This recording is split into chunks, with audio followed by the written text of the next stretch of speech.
E eu quero trazer um pouco de repercussão política também, Piperno, e até atendendo a um pedido seu. É claro que ele não foi feito diretamente, mas de alguma forma o governador Tarcísio de Freitas se manifestou sobre a situação envolvendo Jair Bolsonaro. E ele diz acreditar que Bolsonaro não esteja ou não tenha participado de uma tentativa de planejamento de golpe de Estado aqui no país. Ele até fala o seguinte: não consigo ver, e não é opinião minha, tem muitos juristas divididos, nada que traga uma responsabilização para ele.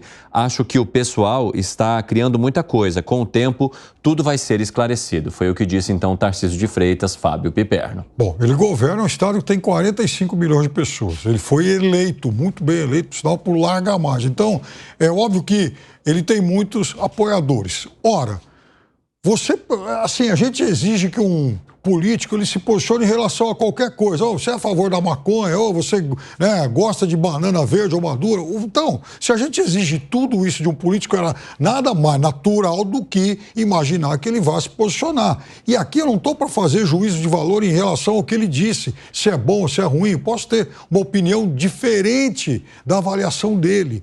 Agora, como cidadão, sim, a gente tem o direito de querer saber qual é a visão dele em relação a esse episódio. E ele deu. 4h32, o pessoal da rádio vai para um rápido intervalo. Daqui a pouco espero vocês, hein? Até já. Fala, Luiz Felipe Dávila, você acha que o Tarcísio de Freitas demonstrou por meio dessa fala que posição que ele tem em relação a essas investigações, ou foi mais uma defesa política daquele que o apoiou para ele também chegar ao cargo que ocupa hoje? Bom, a posição dele é a posição de quem está olhando os fatos e não a narrativa. Quem está olhando os fatos está dizendo assim: vamos com cuidado, vamos ver o que tem aí. Não dá para transformar a narrativa no fato. Então, o que ele está falando é isso. Por enquanto, não tem nada que incrimine o ex-presidente Jair Bolsonaro no envolvimento do planejamento de um golpe. Agora, que as gravações mostram que tinha, assim, um pequeno grupo de acelerados lá que falava abertamente sobre isso é fato. E isto é fato. Agora, qual é o envolvimento? Se ia ter golpe, como é que... Isso não tem nada. Então, assim, por isso que a afirmação de que houve tentativa de golpe é totalmente descabida nesse momento. Que houve pessoas que cogitaram alguma coisa como um golpe dentro da cozinha do Bolsonaro, e isso parece cada vez mais evidente. Mas tem uma enorme diferença entre uma coisa e outra.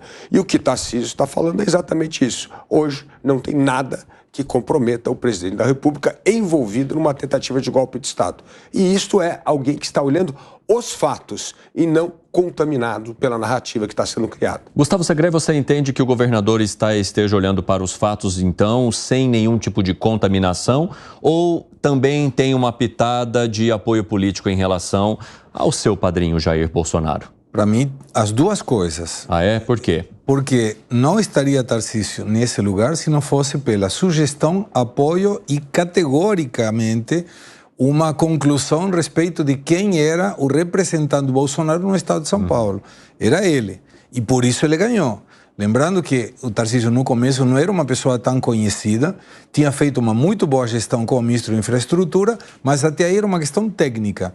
Quando o presidente Bolsonaro na época sugere o nome dele, ele começa a crescer e ele chega a governador sem pensar em ser governador. Isso eu escutei da boca do governador, em que quem indicou foi Bolsonaro dizendo: eu quero que você seja o meu nome para as eleições da governação em São Paulo. Inclusive, Tarcísio conseguiu vencer, né, as barreiras e as críticas por não conhecer o estado de São Paulo, por não ser paulista, por ser questionado sobre o bairro onde mora e titubear ali na resposta numa entrevista que aconteceu no interior de São Paulo. Então, assim, mesmo essas questões que foram usadas pela campanha opositora para indicar que, olha, este aqui não seria o candidato ideal para cuidar deste estado, isso não fez diferença nas urnas. Mas aí também tem, ninguém se queima de uma forma tão categórica se não tivesse pelo menos uma suspeita de que isso que ele vai falar é fato.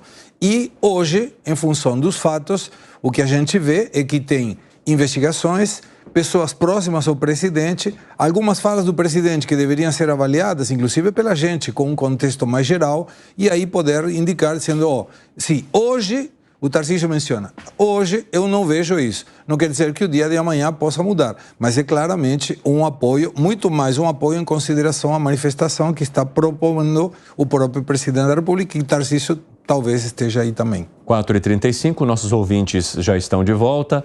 Nós estamos discutindo aqui a manifestação do governador de São Paulo, Tarcísio de Freitas, que diz acreditar que Bolsonaro não esteja envolvido num planejamento de atentado contra a democracia aqui no país. Atentado à democracia, perdão, aqui no Brasil. Agora eu queria fazer uma pergunta geral aqui para vocês e entender as respostas de vocês em relação a essa dúvida que eu tenho. Quando vocês utilizam muita cautela, porque eu percebo que quando vocês vão falar do entorno de Jair Bolsonaro, vocês são mais incisivos. Quando vocês vão falar da figura do ex-presidente Jair Bolsonaro, tirando o Piperno, mas vocês dois são mais cautelosos. E essa cautela justamente se dá para que não haja nenhum tipo de ilação em relação a um ex-presidente da República. Essa figura tem um tamanho que demanda mais cuidado na hora de uma suspeita ou acusação, Luiz Felipe Dávila? Primeiro, duas coisas. O que veio à tona sobre Bolsonaro não tem nada com a fala do Augusto Heleno ou do Braga Neto, chamando o general que não entra de bundão, o outro dizendo que temos que fazer uma coisa antes da eleição. Não existe nada que é peremptório, como, por exemplo, é o depoimento dos dois generais. Primeira coisa é essa. Segunda coisa, quando ele se manifesta, as poucas vezes que se manifesta sobre coisas concretas, por exemplo, como a tal, entre aspas, minuta do golpe, ele está lá, ao invés de insuflar, ele está lá tentando botar a bola no chão. Falou, opa, não é assim, tem que mexer aqui e tal. Então, assim, o que vem de evidência do Bolsonaro falando não tem o tom, não tem o jeito assertivo, não tem, vamos dizer, a evidência como é a fala, por exemplo, do Braga Neto e do general Augusto Heleno. Então, assim, são duas coisas completamente diferentes. E aí faz toda a diferença. Se o tal do planejamento do golpe é uma coisa de ministros que estavam desesperados com a perda do poder e começaram lá a orquestrar uma coisa, ou se isso era comandado pelo ex-presidente. Então, como não tem nada que mostra neste momento, como bem disse o governador Tarcísio, que mostra esse envolvimento do Bolsonaro com esse tipo de coisa, a gente precisa ser muito cauteloso, porque senão o que a gente está falando é colocando palavra na boca de uma pessoa que não falou aquilo, ou que não participou aquilo, ou que não teve aquela ação. Então, é por isso que a gente precisa ser cauteloso. E eu não tenho nada aqui para defender Bolsonaro, nada, inclusive eu fui candidato a presidente contra ele, contra o Lula. Então, assim, se tem uma pessoa que nessa história está totalmente isenta, sou eu, porque eu fiz uma campanha contra o populismo no Brasil, tanto de direita quanto de esquerda. Então, assim, mas o que a gente tem que olhar agora são os fatos. E os fatos são esses. Se existe um tom, para mim, de planejamento de golpe, está na boca dos assessores e não do presidente da República. Por isso que tem que ter muita cautela quando se atribui coisas ao Bolsonaro que, por enquanto, não vieram à tona ou a gente não sabe. Gustavo Segré. Quando a gente faz um comentário, nós, pessoas físicas, a gente faz um comentário que sempre tem dois componentes. Um, a nossa interpretação subjetiva, em função das nossas ideologias e em função dos nossos conhecimentos. Mas quando a gente está aqui, no poder de uma câmera de televisão e um microfone, em que nossa opinião chega a muita gente, nós temos que ser ainda mais cautelosos, porque, além dessa nossa subjetividade, nós estamos falando em nome de várias pessoas que muitas vezes dizem eu me sinto representado com a tua fala ou eu não me sinto representado com a tua fala.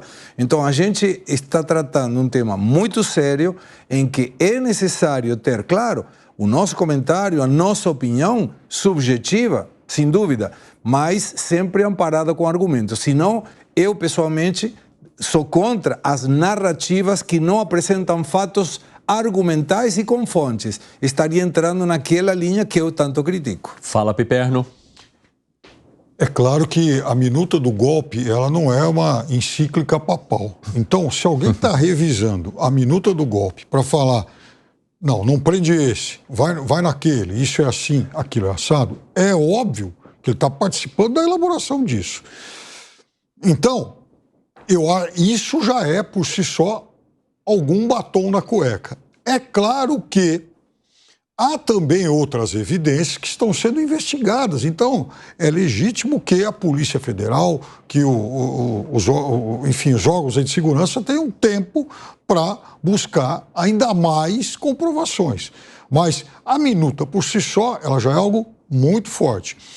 Os outros vazamentos, eles precisam se confirmar. Mas deixando a figura do presidente de lado.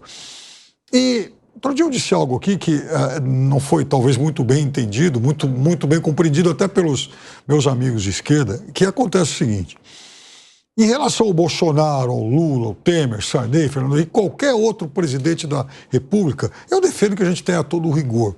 Mas eu vou falar um negócio para você, todos eles são passageiros, eles são personagens momentâneos que podem até semear ideias que acabem, de alguma forma, se perpetuando, se perenizando. Isso é uma outra coisa.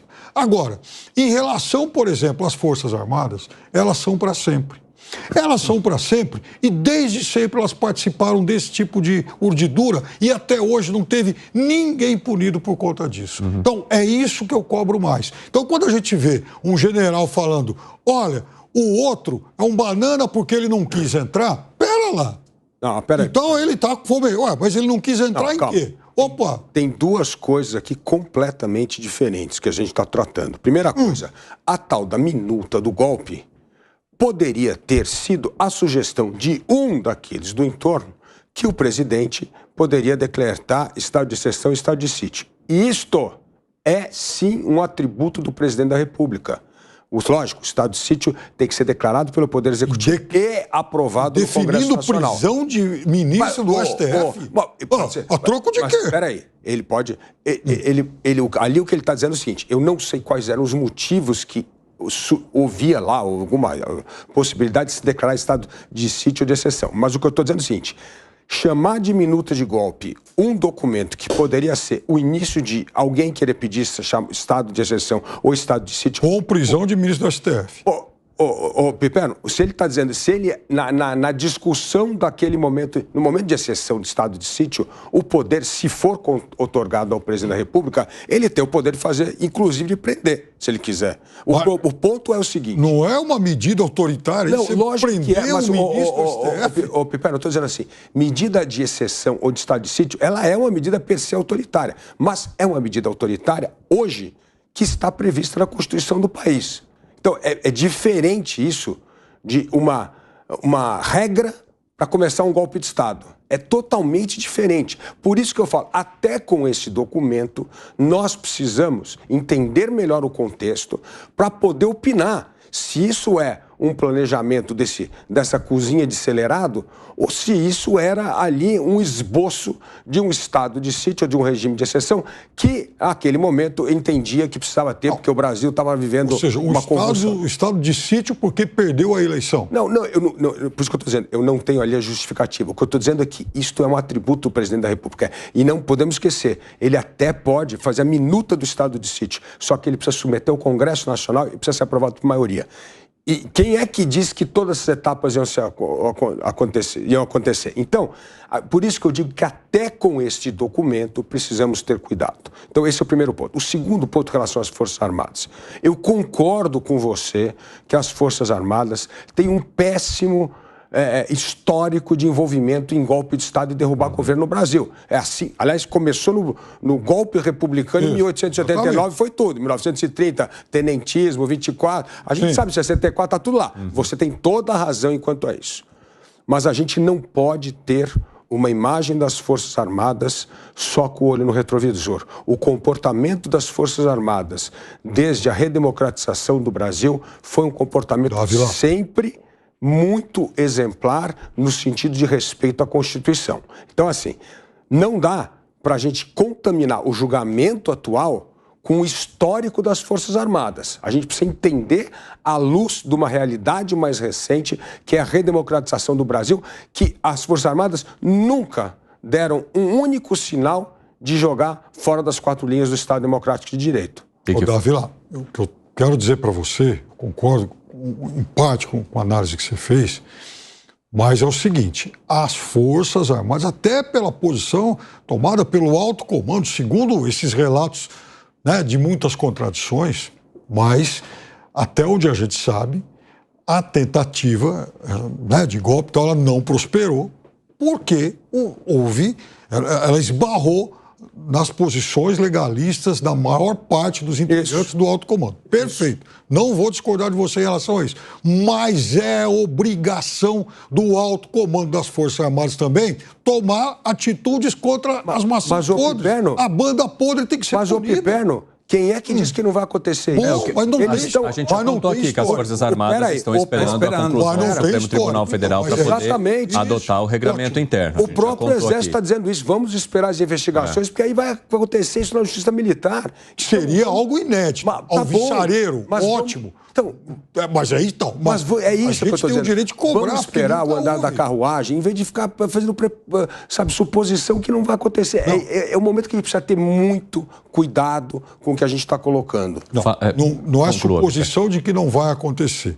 Eu estou dizendo o seguinte, e até você reconheceu, com base no histórico, desde sempre jamais aconteceu. Sim. Tomara que essa omissão não se repita. Ótimo. Sim, pode ser diferente dessa vez. Fala, Gustavo Segré. Mas eu imagino, o último golpe de Estado foi em 1964. Sim. Vão ser 60 anos. Em março. 60 anos.